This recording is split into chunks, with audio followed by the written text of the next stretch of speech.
tun laya computer kan hmang na sto maya application kan zia donin pena zi ai chuan computer a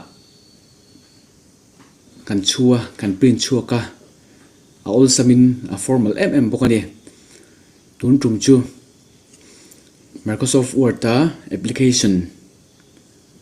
zia dan kan zir hole don ni ama saberin Microsoft Word hi ka open anga hai blank document ti hi alo oma hai hi ka select leang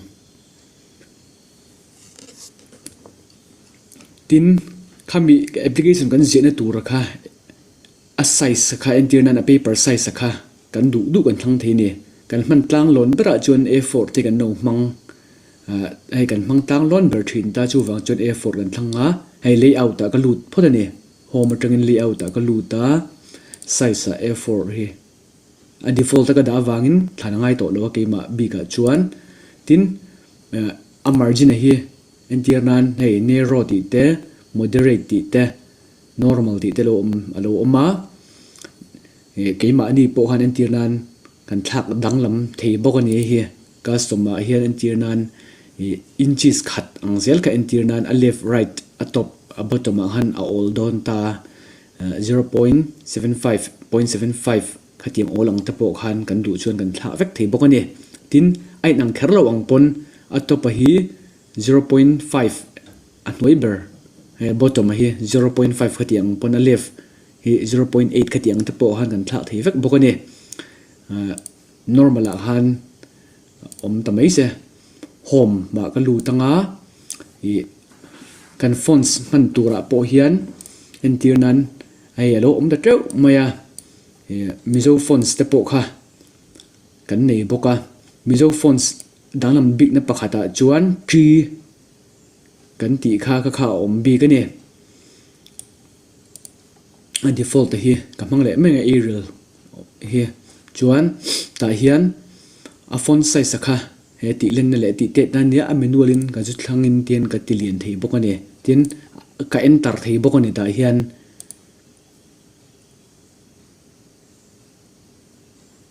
entiran som pathum lowa som pathum po hatin ka ju enter thei ni ti hian enter ka metanga ka tiang han ti thei bokani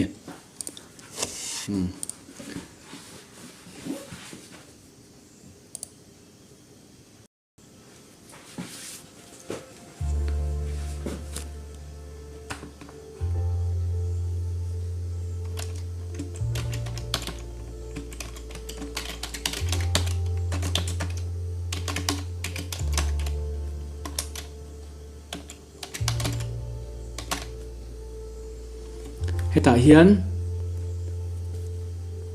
lunglei ti ka chut mayan enter ka met photani enter ka met khan ti khan lo oma ta hian enter ka met lenga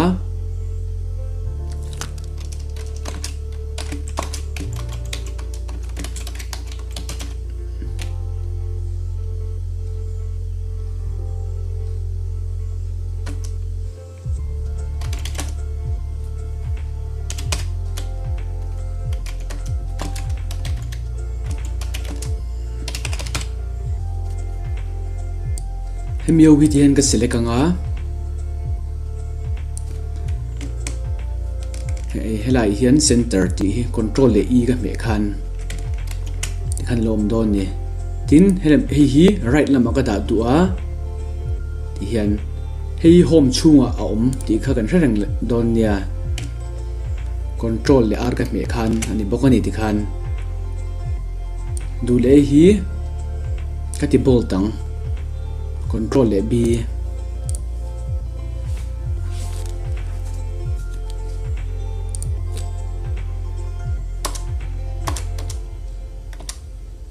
helma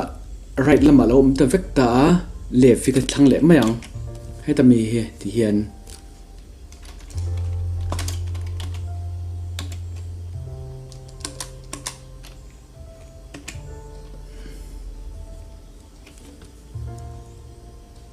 ka du le kha tep ka hmang ani tu na khan mitam tak chuan den space an met keu kha ti lo tur ani ve khat tep ka meta he ta hian one zone a hian tian kan met le ta ni tep set ka pe a entirnan rule ra hi alo lan lo chuan tep set he pek thei lo wa he ta view a kan lu tanga ruler hi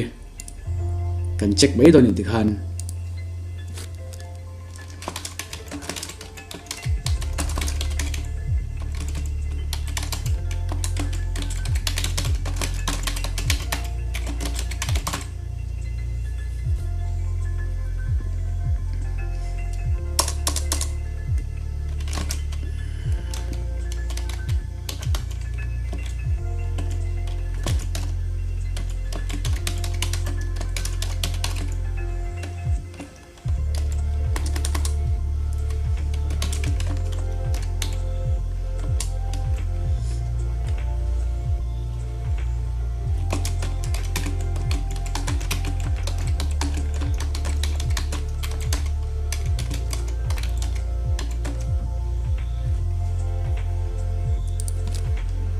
kan tiang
entirnan hei ta hian a left lam hei sin rule fek ka a right lam hi loin rule ta lo ta ni hetianga hian paragraph pakhat chaw ni chuan tin kan da mai nga kan du na bera hian justify control le j kan petang entirnan ta hian a hnuai hian heti ka enter ka me hian tep an met le tai la paragraph thar an ka ji don ta ni ka tianga chuan te select vek khalo ngai don ta ni chu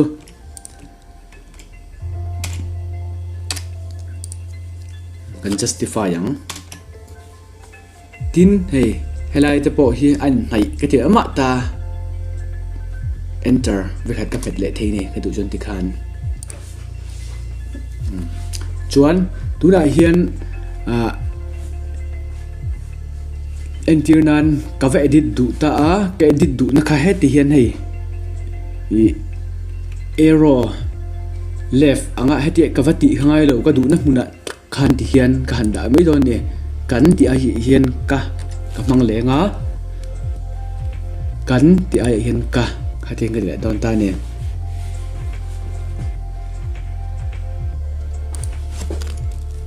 enter hi voi li nga vel ha ka petang ka du chuan tep ka met leng ve khat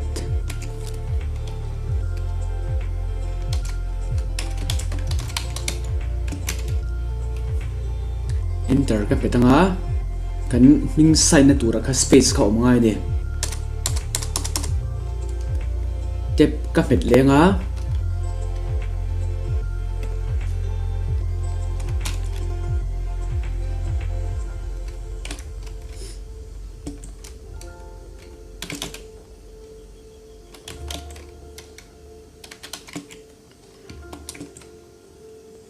enter ka peta tep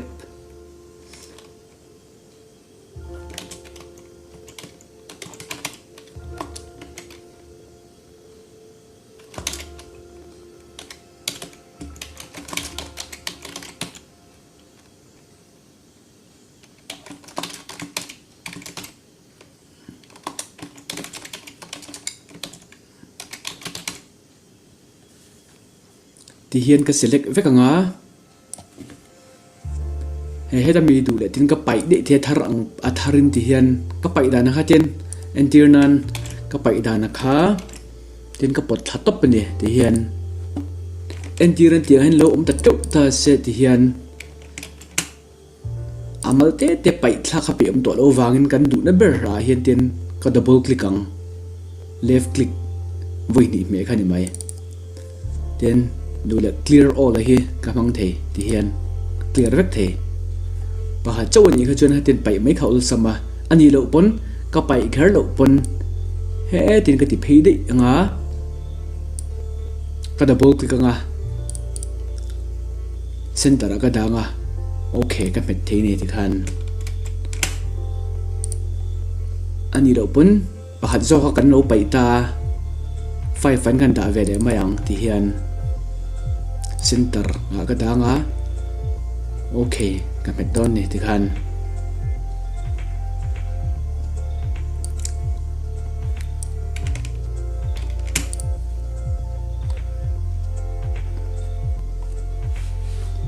chuan counter sign entu nan counter sign kha kan lo du ta counter sign ha kan du wangin hi entu nan ka pai le photang secretary khana lo sign ve du ta ni entu nan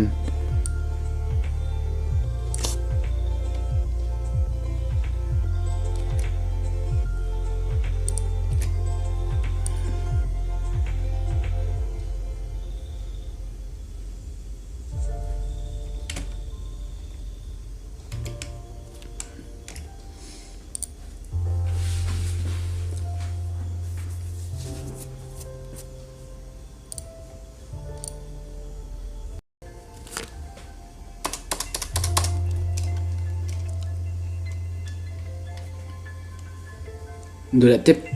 lai hi kan pai de nga ti hian tep set hi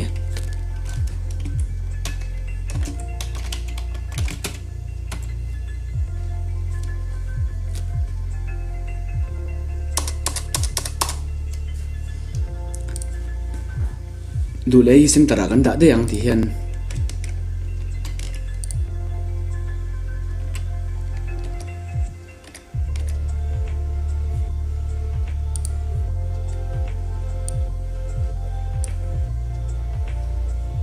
ta hian tep khalo sa mai the chu wangin home kan lut tanga paragraph kan lut tanga step sai nan lut tanga clear all kan metang tikhan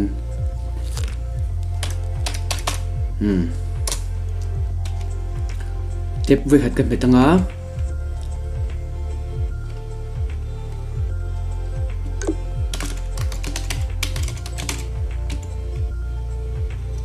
với hạt step kan met lenga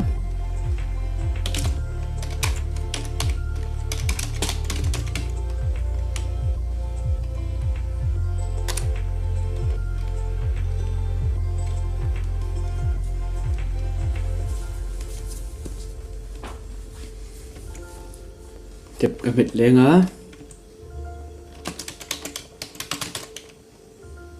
tiếp với cái mệt lên à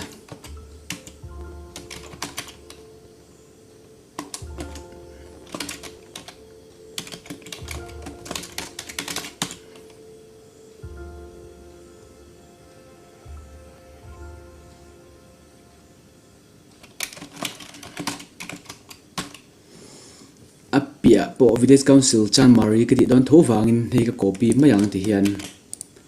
tep ka metanga ka pesa tep ve ka met lenga he ho zong zong ti hian ka select ve kang chuan tại hian one nãy một hiền tại hiền tiếp các lỗ set ta á tại hiền 5 tỷ lệ chiến năng thì khan thành cái double click ngã one à hiền one thì cái select phô tăng á center thì cái select lên à set thì cái bài tăng 5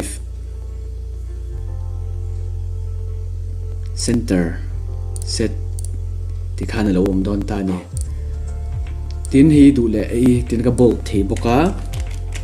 bracket chung em bộ han cái đủ trong cái đã thì bốc nè